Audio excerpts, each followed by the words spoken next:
ধীরে ধীরে এগিয়ে চলেছে সভাপতি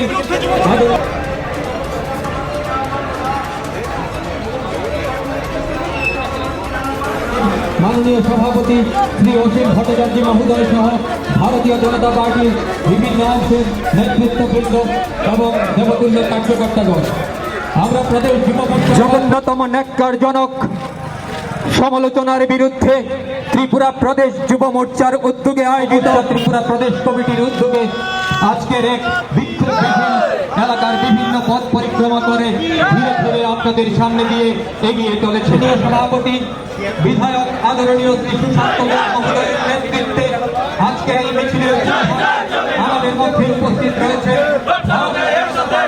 প্রদেশ কমিটির মাননীয় সবার পাশে রাজপথে যুব মোর্চা কংগ্রেস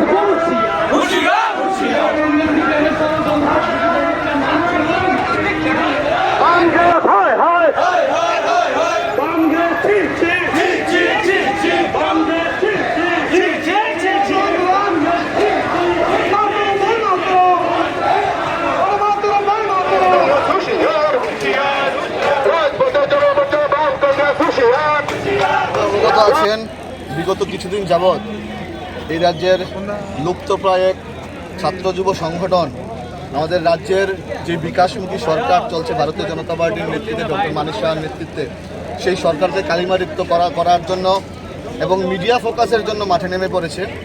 সেই সুবাদে ভারতীয় জনতা যুব মোর্চা আজ সারা রাজ্যব্যাপী প্রত্যেকটা মণ্ডলে রাজপথ কাঁপিয়ে এই কুৎসা অপপ্রচারের বিরুদ্ধে আমরা মাঠে নেমেছি। আমরা আমাদের সরকারকে কালিমালিপ্ত হতে দেব না। আমাদের সরকার 6 বৎসর যাবৎ রাজ্যের প্রতিটা মানুষকে সুশাসন দেওয়ার চেষ্টা করছে এবং এই সুশাসনের পক্ষে ভারতীয় জনতা যুব মোর্চা মাঠে আছে। আজকের এই মিছিল থেকে এই বার্তা আমরা দিতে চাই। আজকে আমাদের প্রদেশ যুব মোর্চার ডাকে এই বিক্ষোভ মিছিল সংগঠিত হচ্ছে এবং তার কারণ আপনারা জানেন যে আমাদের সরকার গঠিত হওয়ার পর থেকেই বামগ্রেস যথা কংগ্রেস এবং সিপিআইএম যৌথভাবে বিভিন্ন সময় কুৎসা রটিয়ে যাচ্ছে। রাজ্যে আইন শৃঙ্খলা নেই, খাদ্য নেই, অভাব, এই সমস্ত অভিযোগ এনে তারা মানুষকে যেমন একদিকে বিভ্রান্ত করতে চাইছে, ঠিক তেমনি আমাদের রাজ্যের মাননীয় মুখ্যমন্ত্রীর নেতৃত্বে যে একটা জনমুখী সরকার চলছে সেই জনমুখী সরকারকে কালিমালিপ্ত করে মানুষকে ভুল পথে পরিচালিত করতে চাইছে, যেটা তাদের চিরাচরিত একটা পন্থা, চিরাচরিত একটা চরিত্র।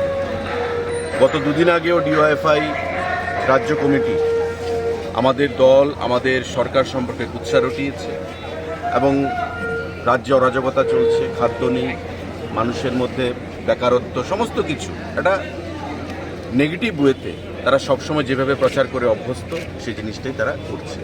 তারই প্রতিবাদে আমাদের প্রদেশ যুব মোর্চা, এখানে মাননীয় সভাপতি আছেন বিধায়ক সুশান্ত দেব মহোদয়, প্রদেশ যুব মোর্চার অন্যান্য নেতৃত্বরা আছেন, তাদের নেতৃত্বে আমাদের গর্জমান মিছিল আগরতলার বিভিন্ন পরিক্রমা করবে, জানান দেবে। কারণ আপনারা জানেন যে ইতিমধ্যে আজকে দেশের লোকসভা নির্বাচনের 7ম দফা সেখানে চলছে এবং কিছুক্ষণ পরেই সেটা সমাপ্ত হবে। কিছুক্ষণের মধ্যে এক্সিট পোল আসবে সারা দেশে এবং আগামী 4 তারিখ সারা দেশে কোন দল সরকার করবে, ভারতবর্ষের মানুষ আবার কাকে বেছে নেবে, সেটাই সেখানে প্রতিফলিত হবে। এবং আমরা দীপ্ত কণ্ঠে সেটা জানান দেব যে আগামী 4 তারিখ যে লোকসভা নির্বাচনের ফলাফল বেরোচ্ছে তাতে মোদিজির নেতৃত্বে আবার তৃতীয়বার বিজেপির নেতৃত্বে এনডিএ সরকার গঠিত হবে এবং ভারতবর্ষের মানুষ মোদিজিকে তৃতীয়বার হিসাবে প্রধানমন্ত্রী হিসাবে সেখানে তুলে ধরবেন। আজকে প্রদেশ যুব মোর্চার তরফ থেকে সমস্ত কুৎসার বিরুদ্ধে লড়াই, আমাদের যুবকদেরকে জাগ্রত করার জন্য, রাজ্যের যুবক সমাজ এবং রাজ্যের জনগণকে জাগ্রত করার জন্য সারা রাজ্যে এই মিছিল আমাদের সংগঠিত হচ্ছে, মণ্ডলে মণ্ডলে, জেলায় জেলায়, এবং আজকে কেন্দ্রীয়ভাবে এখানে আমাদের প্রদেশ সভাপতির নেতৃত্বে, অন্যান্য যুব মোর্চার কার্যকর্তা ভাইদের নেতৃত্বে আমরা মিলিত হচ্ছি। তার জন্যই আজকের এই কর্মসূচি।